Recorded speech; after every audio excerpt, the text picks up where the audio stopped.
Now what's happened to make this the worst of times is a confluence of forces that inevitably hit and are going to cause the criminal justice system, the one that you work in the front line, and in the jails and elsewhere, to be greatly diminished. We are going to see spiking, increasing crime rates. We're going to see a lot of crimes that we otherwise have resources for not be investigated and not be solved. That's because of the plotted decision. We have the unfortunate experience of living in the Ninth Circuit. The Ninth Circuit appointed a panel of three, very liberal judges to determine whether or not California's state prison system amounted to cruel and unusual punishment because it was overcrowded. They found that it did. That case was appealed to the Supreme Court, and on the 5-4 decision, the Supreme Court agreed, saying, yes, you have so many people in your state prison system, it is overcrowded to the extent that we deem it cruel and unusual. You must deal with this overcrowding problem. Okay, we can live with that. Can we all take the oath to uphold the Constitution of the United States, and the Supreme Court makes those decisions, and they said it's overcrowded, we will deal with it. Well, we didn't deal with it very effectively. AB 109 is a fool's errand, a complete disaster. It was easily predictable that it would wreak havoc in the justice system. It is wreaking havoc in the justice system. I will tell you, police officers are going to be hurt and some killed. There are going to be more officer-involved shootings. There's going to be more confrontation with people that should be in prison that are out. A non-revocable parole was a step that they initially took to get some people out, and their evaluations, characterizations, assessment tools failed, and people are getting out early. And then you throw in the rest of AB 109, which is the people convicted of non-violent, non-serious, non-sexual offenses don't really go to state prison. And that means in LA County, at least 8,000 individuals that would have gone to state prison, sometimes for short terms and sometimes for long terms, are being sentenced to, the judge says, state prison. I'm sending you to state prison for 14 years. You cartel dope dealer, or you identity thief, or you whatever. They say state prison, but they don't have a serious or violent prior. The new offense is not violent, not serious, or not sex-related.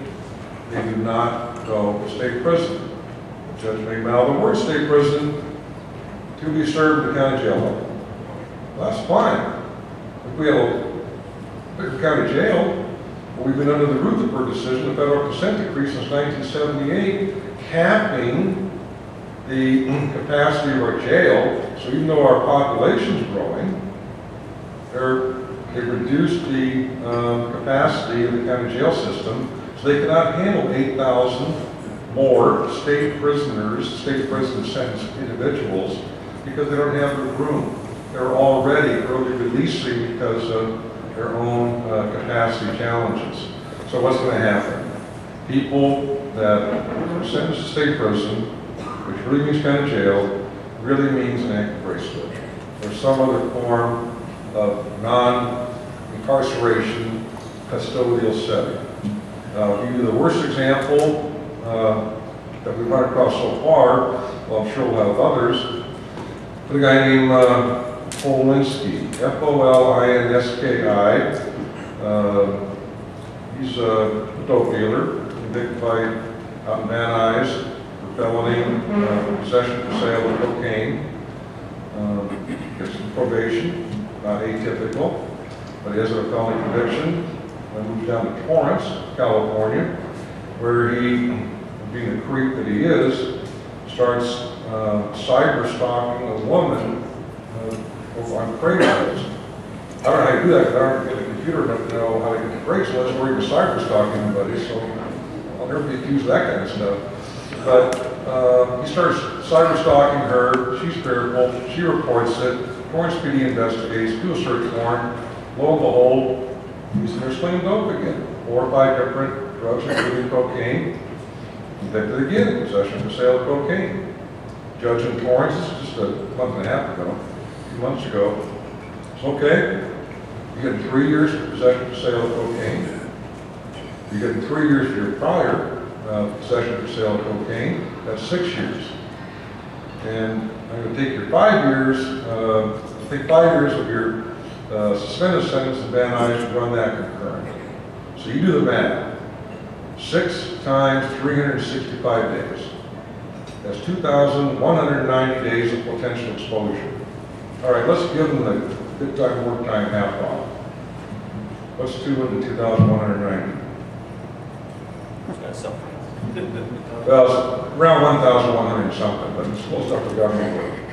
He gets 16 days before he's out on an ankle bracelet.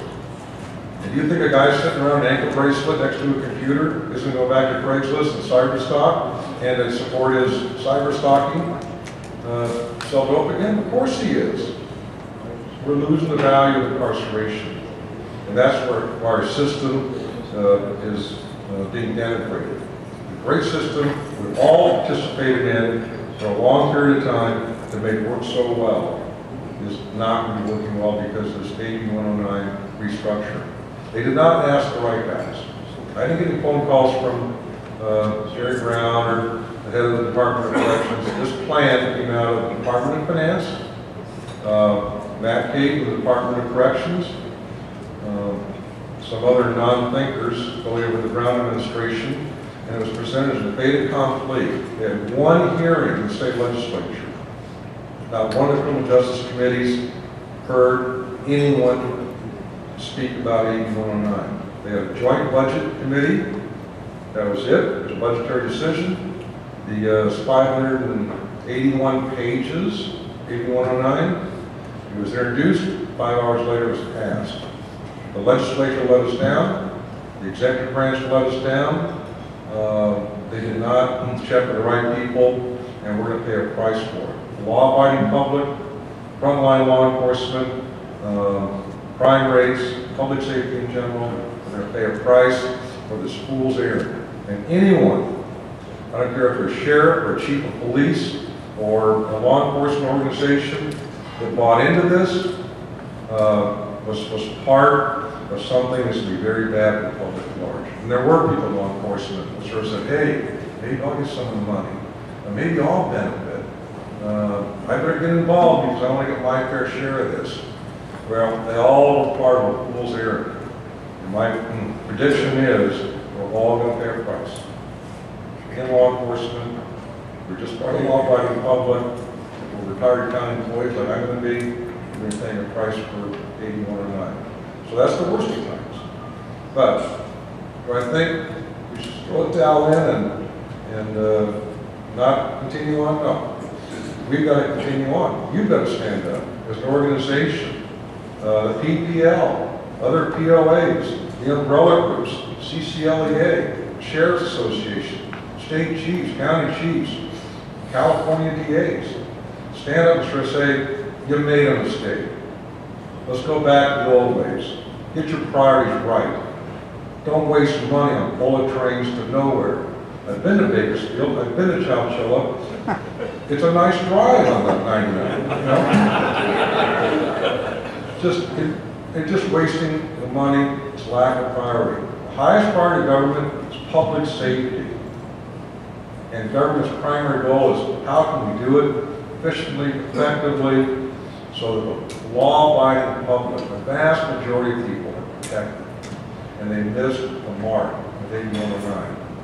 Hopefully, we'll get this pendulum to swung very quickly in a very good place, swing back in their direction, and restore the 60-year low crime rate that we achieved by working together.